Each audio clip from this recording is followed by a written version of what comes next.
we're going to be able to rebuild towns, communities, families, states, all of those things that we have lost over the decades through stretched supply chains and globalization. I think this has the ability to reclaim the American town, culture, and set a new course for history for the United States of America.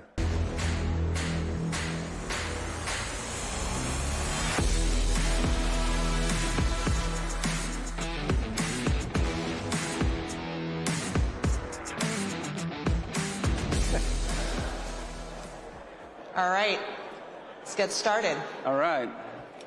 So 6 years ago, we started Construct with this belief that the industrial base needed to be revolutionized through software and technology.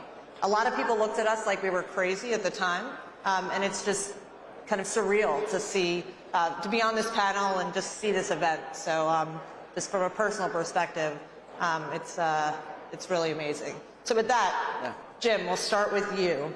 So a year ago, MP Materials announced what was really a landmark public-private partnership with the Pentagon to help accelerate rare earth supply chain. So talk a little bit, why was this necessary? Why was a partnership necessary? How have things changed since then? Well, thank you, Rachel, and thank you to Hill and Valley. This is an excellent conference, and it seems to grow every year and couldn't be more prescient every time. And what a difference a year makes. I remember being here at this conference around this time last year, and the trade war had kicked off. And, you know, we were sort of just in the thick of trying to understand what was happening in our supply chain vis-a-vis, specifically with us, rare earth magnetics, because the Chinese had just cut off rare earth magnets, and we were seeing in the supply chain that companies just weren't getting them. We were on the verge of an economic shutdown. And so that was the backdrop that behind the scenes at that time, we were beginning the process of our deal with the Pentagon, which I think I don't need to convince this conference of the challenges of mercantilism and why that was so important, and we can kind of go into the minutiae of that deal, but we ultimately got that deal done in July, that public-private partnership. And so fast forward a year, and the good news is what has changed is that we have been, you know, since that moment, we've been really maniacal in getting this supply chain home. We are, you know, now producing magnets at scale in our factory in Fort Worth. We're in the process of expanding our existing factory, as well as we've got a site selected. We're moving dirt imminently. We've done the vast amount of the long lead procurement for our 10X magnetics factory, which we're doing in partnership with the Department of War. So we've made a lot of progress in getting this supply chain home in rare earth magnetics. We've got a long way to go, but it is certainly night and day from an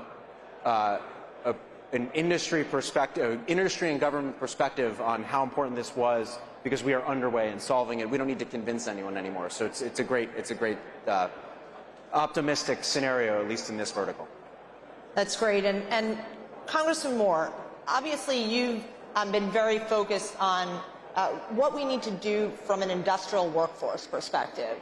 Can you just talk a little bit about the role the skilled trades have in your mind in sort of American exceptionalism, and maybe hit a little bit on as AI continues to obviously dominate the conversation, what does that mean from a skilled trades perspective? Yeah, absolutely. Thanks, Rachel, and it's great to be here. If we would have held this in West Virginia instead of Hill and Valley, be Hill and Holler, where I'm from. But in any event, one of the pieces of legislation I recently introduced was the Jumpstart Savings Program, and this is something that we had done in West Virginia that I'm trying to do federally. And this is really to not so much train the workforce of the future, but equip the workforce of the future. So somewhat similar to a 529, but it allows people to save money to buy tools, equipment, licenses, certification, and new business startup costs.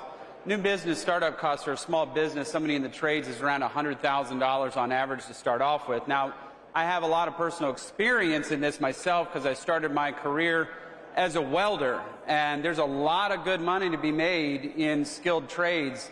Unfortunately for me, through a series of bad career choices, I chose to go to Congress instead of continuing to weld. which would be making more money if I'd continued to do that. That's for sure. Yeah.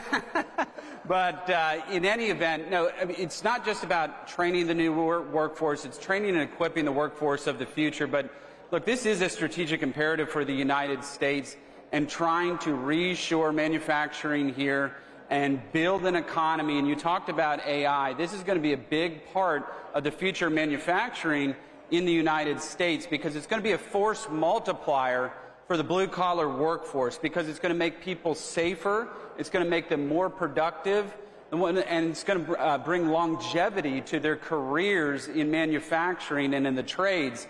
One of the things people don't tend to think about who have not worked in the trades, like myself, you tend to get injured. You're going to get hurt. I've been hurt. I almost lost my finger on a job site one time. I had to go to the hospital.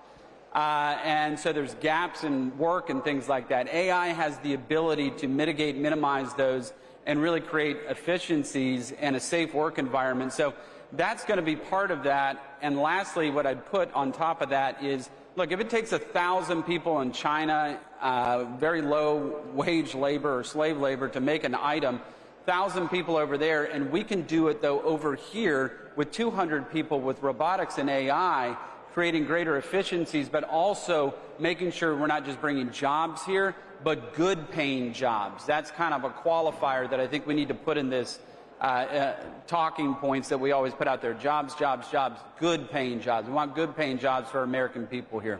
No, I love the point you made, and I think one of the reasons, you know, we are so excited about what the next wave of industrialization is going to mean is it's not just about how many people can you train to do the same task over and over, which is not where we excel as a country. Where we excel is the innovation, and we really, I think, have a chance to leapfrog, because we don't have as much of the existing infrastructure in place that we're going to need to rip out to kind of you know, dominate this next industrialization wave. Exactly.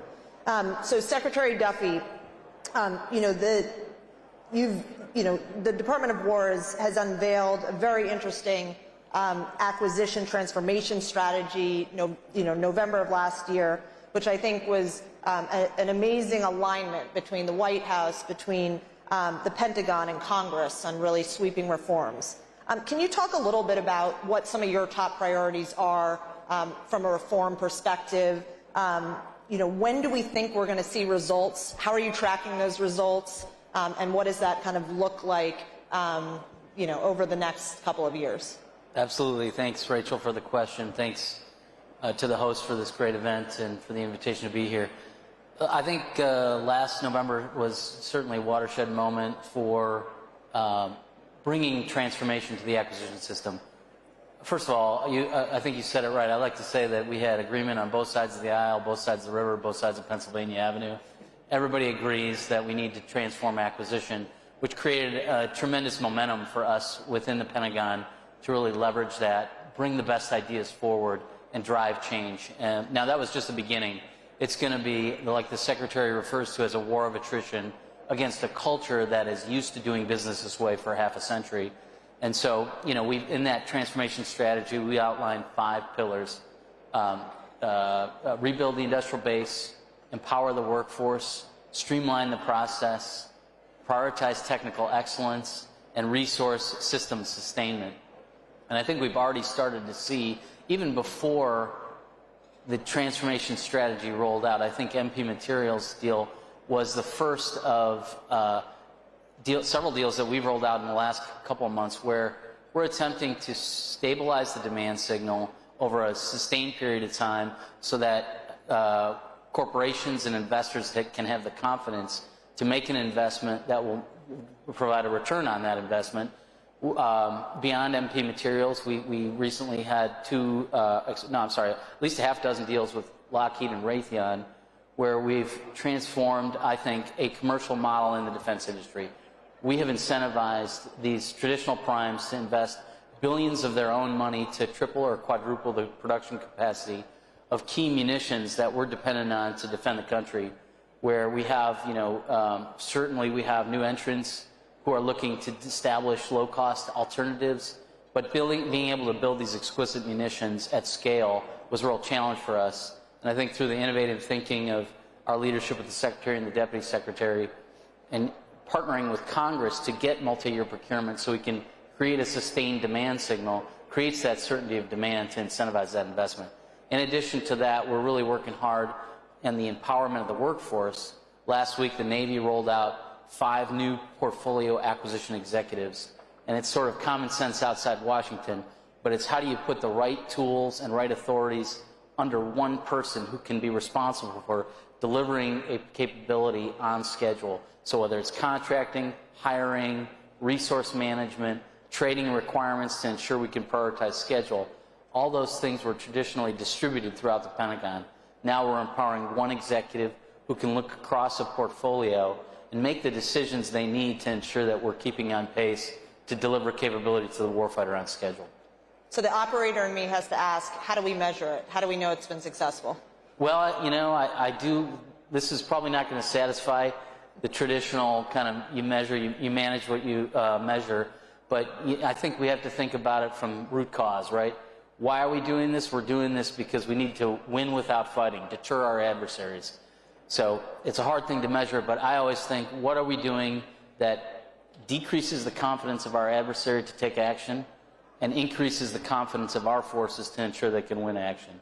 And from there, you trace down, how do we rebuild an industrial base that can consistently supply and resupply our force in a protracted conflict? How do we ensure there's adequate competition and robust resilience in the industrial base so that we can ensure that we don't have the fragility that oftentimes leads to production stops? And so I think it's a real complex problem, but I think we're starting to get after it. Maybe we'll do one question for the full panel and then go back to more specific questions. But obviously, rebuilding industrial capacity takes years, right? It's one of there's so many foundational steps that need to happen for us to be successful. But the geopolitical competition is moving quickly. We have countries that certainly have a head start on us in a number of regards. What do you think needs to change for the U.S. to be able to build, whether it's mines, factories, defense production lines, at the speed that this moment requires? Maybe Congressman Moore. Yeah, I can start off with that. So, one, realizing the context of where we are currently. So, China has the commercial capacity to build roughly 80% of all vessels in the world. We have 1%. One shipyard alone in China outbuilt everything that we could do in the United States post-World War II. Just one shipyard alone. So that's where we are. So we have the SHIPS Act that's in Congress right now. So policymakers like myself and others on the Hill need to really start to prioritize what we're trying to do. And you just heard that word deterrence. And it's not, deterrence, in my view, is not just rebuilding and maximizing our capabilities and capacities within the defense industrial base, but is the industrial base writ large. How would we flip the switch, so to speak, where we get, World War II Singer sewing machine and IBM and everybody else into a war effort? Now, we don't want to go to war, but that industrial capacity deters adversaries. There's a reason China is such a large threat to us. This is why I just mentioned their commercial shipbuilding capacity. By 2030, they want to represent 50% of all the manufacturing base in the world. If you remember, post-World War II, the United States represented 50% of all GDP in the world right after World War II, which put us into the position as we are right now, obviously, as the one lone superpower, in my view, in the world right now. Obviously, China views that as bipolar. But this is something that we must prioritize. There's a strategic imperative, I think, on all of us as policymakers to not just figure out this defense industrial base issue in terms of supplies, depth of magazine, and munition restocking, but how do we also create innovation and harness the private sector industrial base that is outside of the defense sector, but then also provides deterrence and industrial capacity and scale-up ability where commercial folks who might be not involved in the defense space could then step into that with further innovation and hyperscaling and things like that, such as AI and robotics. Yep. Jim, I agree with everything the Congressman just said, and I also agree with the fact, I think one of the challenges we have is just the amount of trades and just the, I expect to see quite a bit of inflation, and this is a good thing, in the construction sector, because as we look across the economy from engineers, maintenance workers, operators, pipe fitters, electricians, I mean, we have, if you think of the data center boom through onshoring, through everything that we're building, nuclear, et cetera, all the things that we want to do, we really need a lot of talent.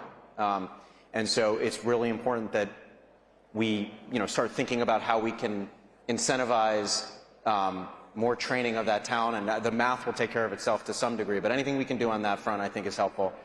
And then the other thing I would say, and obviously the crowd here does such a great job on policy, but I do think that from an industrial policy standpoint, we need to be a little bit more flexible and pragmatic and not necessarily so wedded to ideas across the board, sort of generic ideas about how the economy may work across the board. And I say this as a free market capitalist, but different verticals that we're trying to solve are different.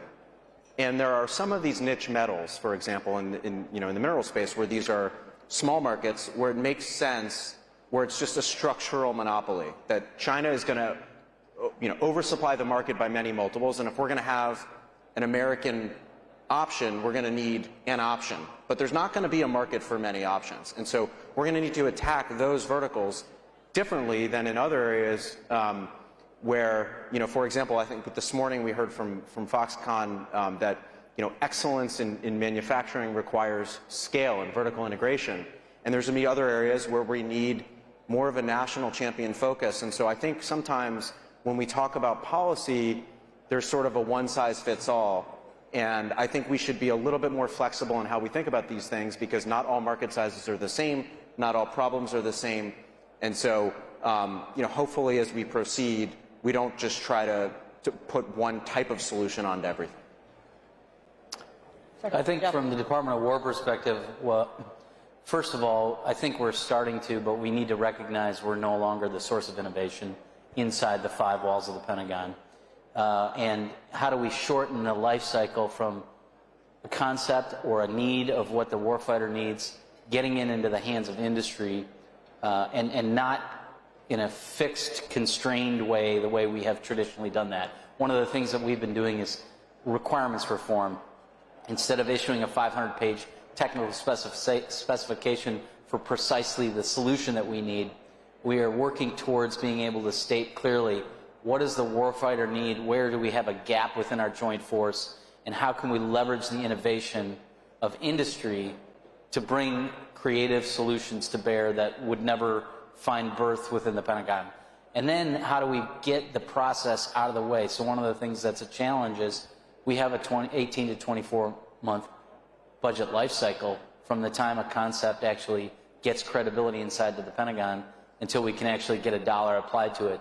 And so we're working through different creative ways to think about how can we have a flexible resourcing process so that if one of the innovators or entrepreneurs in this room comes to the Pentagon with an idea, it doesn't age 2 years before we can actually start to do something with it, but be responsive and flexible to apply funds to either an emerging technology or an evolving threat that is moving much faster than the pace of our current process.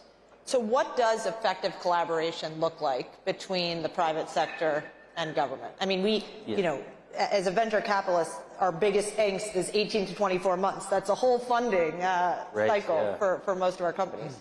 Well, I think we do have work to do to get that process to where we can be as responsive as industry.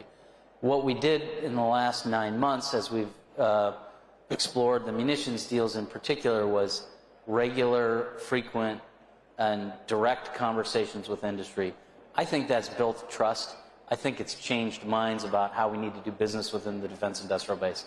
But then I'll go back to my earlier point about the fact that we need to figure out how to leverage the great ideas that industry has brought to bear, and that private capital has brought to bear, and ensure that there's a dialogue so that as really creative and innovative as I think our innovation base is, there are unique needs inside the Pentagon that we need to ensure that we're communicating.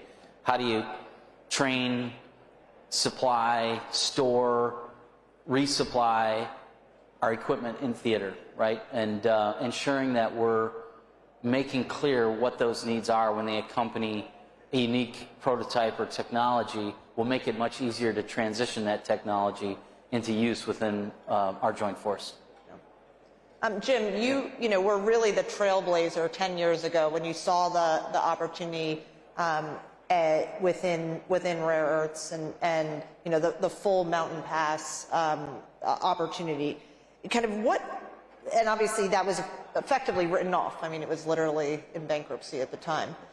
Can you talk a little bit about just, we've obviously got a lot of aspiring founders and operators here. Kind of what, you know, what should they keep in mind, particularly when innovating in this industrial area in particular?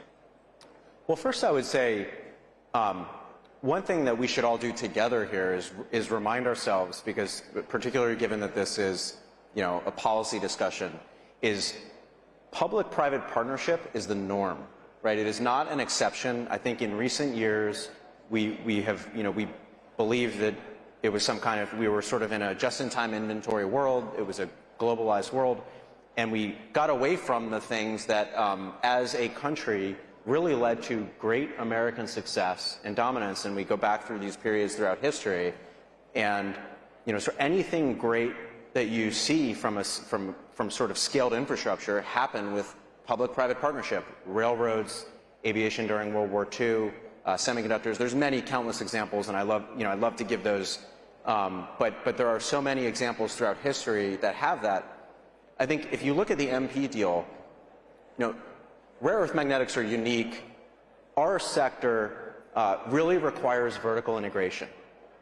You don't solve the problem until you solve the problem. And so I think in our sector, historically, there were a lot of companies that were going at the challenge from the magnet level, or maybe somewhere in the midstream, or maybe up in the upstream. And there really wasn't a lot of awareness in government at sort of the risks and weaknesses of that strategy. And so what we saw was the Chinese very methodically and effectively destroyed us at really all aspects of that supply chain.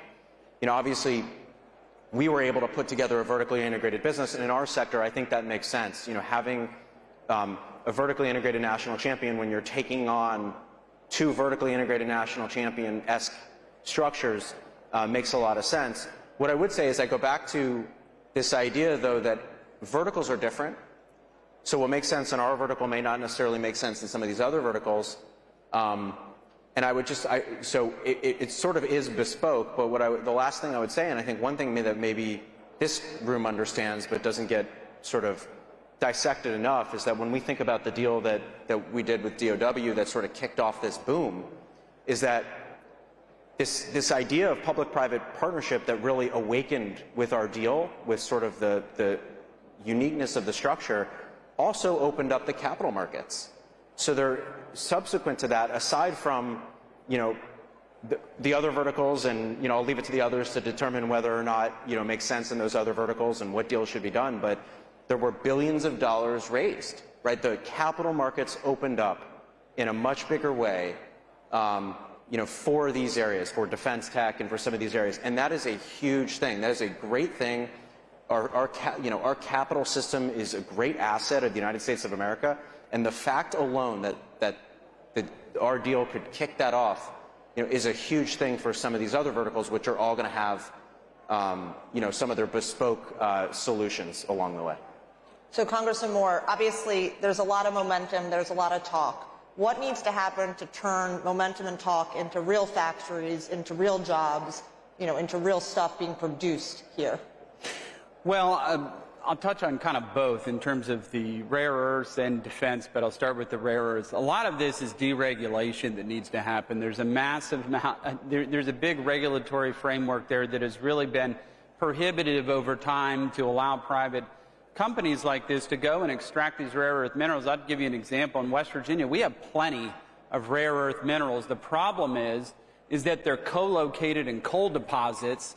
And so either through regulation, through the last administration, or through ESG, where they couldn't get financing to go in and get these rare earth minerals out because of the co-location within coal deposits was problematic. So the United States sat on the sidelines on this for a long time. So that's what I'd like to see in a Reconciliation 2.0, which we have been talking about amongst leadership and within the conference, is finding other ways to deregulate so we can accelerate, which is really what we would like to see. In terms of defense and how we do some of this, I think, look, and I'm speaking as somebody who used to work in the defense industry, a lot of times we have, particularly among the big OEMs, they try to shape requirements.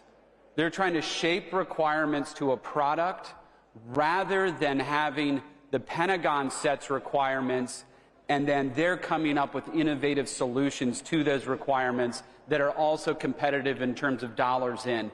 Instead of going out on IRAD and coming up with some product and shopping it around to requirements and trying to shape them within the building through advocacy efforts, we really need, the private sector needs to meet the moment. And I mean, it's a great example of that would be, I think Andrew's doing a great job around this. There's a lot of other innovative defense companies that are doing this, that are coming up with low dollar, what could be, we needed them to ramp up high capacity in terms of their rate of production.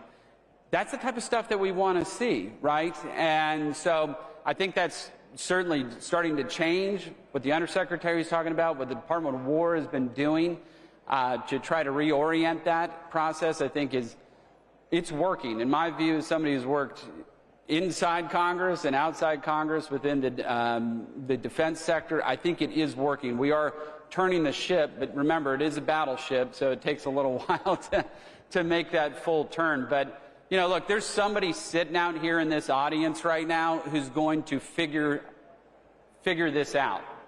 That's why you all are here. And someone out here is going to have that exquisite solution to a very complex, nuanced issue. Hey, that guy raised his hand. He's got the answer. But that's what I think is so great about this forum that we're having right now, is bringing these two different sides together to discuss these very critical issues. So as a policymaker, thank God you all are here. Thank God you're out there and really committed to making this country the best that it can be. So thank you all so much. So final question, 30 seconds max. If we're successful, what looks different in 5 to 10 years? Secretary Duffy. So let's see. I mean, we've got a resilient industrial base. We're reindustrialized. We have a joint force that nobody wants to mess with, and I think we've got I think one of the things I didn't mention that I think is a tremendous opportunity is you mentioned software to reindustrialize the defense industrial base. We are embarrassingly behind both within the Pentagon and I think within our industrial base. How do we digitize and modernize our manufacturing system so that we have a scalable industrial base that can manufacture, surge capability, that we've got not just in time, but just in case kind of surge manufacturing capability so that we can, I think our industrial base will be a deterrent in and of itself when we get to the ultimate end state. I would agree on all of that, and I would just say, as we know, which is clear, which is physical AI is the future of warfare, and as we focus and build together in partnership across industry and government, that we're really solidifying the defense supply chain and making sure that we leap ahead. But I also think as we look out 5 or 10 years, the work that we're doing in this area is going to have enormous broader impacts on the rest of our economy and continue to have American GDP and hegemony leap ahead. So if we're successful at this, it'll have attributes across the economy, which will be obviously great for everyone. Yeah, I think it'll be measurable, not only in terms of GDP, which I'd like us to kind of obviously flip the narrative in terms of just like consumption-based economy and actually start producing. So if we can get a greater share of that global production back here in the United States, certainly that's quantifiable and measurable.